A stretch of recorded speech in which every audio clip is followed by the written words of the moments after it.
Bonjour et bienvenue, je vais vous parler aujourd'hui des différentes formes de sociétés en Belgique. Voyons la société à responsabilité limitée dite SRL, pour commencer. La société à responsabilité limitée est plus appropriée pour une petite ou moyenne entreprise. Une SRL peut être constituée par une ou plusieurs personnes. La SRL a une personnalité juridique propre distincte de celle des actionnaires ou de l'actionnaire unique. Elle possède également son propre patrimoine. C'est en principe une société privée, donc les parts nominatives et les possibilités de les céder sont limitées, sauf dispositions contraires dans les statuts. La responsabilité des actionnaires est limitée à leur apport, sauf pour le fondateur. Les statuts doivent être rédigés par acte notarié. Il n'y a pas de minimum imposé pour les capitaux propres de départ, mais ceux-ci doivent être suffisants pour l'activité prévue. Nous allons maintenant voir la société anonyme dite SA. Cette forme de société est surtout choisie par les grandes entreprises, mais aussi par les PME, petites et moyennes entreprises. Elle est préférable en cas de gros besoins en capitaux, car elle peut faire appel à de nouveaux capitaux extérieurs ou se lancer dans l'épargne publique. Elle permet donc une croissance rapide de l'entreprise. La société anonyme est une forme de société principalement axée sur l'apport de capital par les actionnaires. Cette forme présente l'avantage d'une distinction complète entre l'entreprise et ses actionnaires. Leur responsabilité est limitée à leur apport. Les titres sont, en règle générale, facilement cessibles et sans limitation. La SA doit être constituée par acte notarié. Le capital doit être libéré intégralement dès la constitution de la société et ne peut être inférieur à 61 500 €. La SA ne peut pas souscrire ses propres actions, ni directement, ni par une société filiale, ni par une personne agissant en son nom mais pour le compte de l'entreprise. Nous allons ensuite voir la société coopérative dite SC. La société coopérative est réservée aux associations. Ses membres travaillent à des objectifs communs et partagent des valeurs communes. L'objet principal de la SC doit répondre aux besoins des actionnaires, ou encore, développer leurs activités économiques et sociales.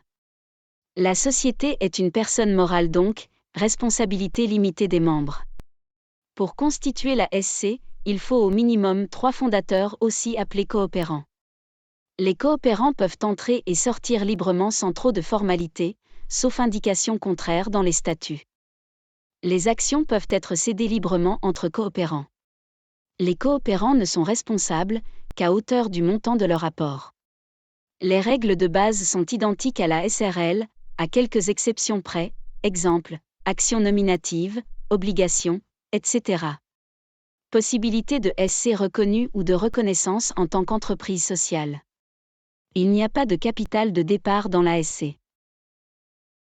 Nous passons à la société en nom collectif dite SNC. La société en nom collectif est une société constituée de personnes. La loi ne fixe pas de capital minimum. Son existence est liée au sort des associés.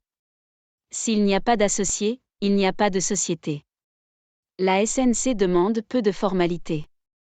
Mais attention, les associés sont solidairement et de manière illimitée, responsables des engagements de la société. Pour l'avant-dernière, nous allons parler de la société en commandite dite SCOM.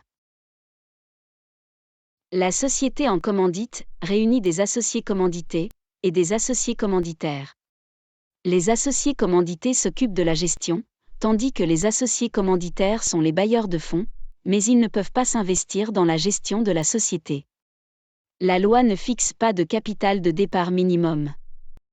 Seul l'associé commandité est indéfiniment responsable sur son patrimoine envers les dettes et les pertes de la société.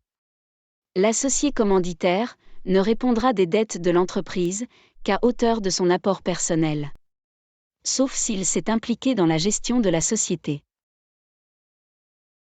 Pour terminer, voyons la société simple. La société simple est une société qui est dépourvue de personnalité juridique. Elle échappe à bon nombre de formalités obligatoires, contrairement aux sociétés disposant de la personnalité juridique. La société simple doit s'inscrire à la Banque Carrefour des entreprises avant le début de ses activités, via un guichet d'entreprise. 2 personnes minimum sont nécessaires pour l'ouverture de la société.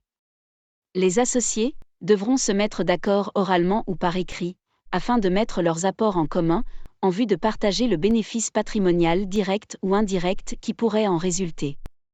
Les associés de la société simple sont solidairement et indéfiniment responsables vis-à-vis des engagements de la société.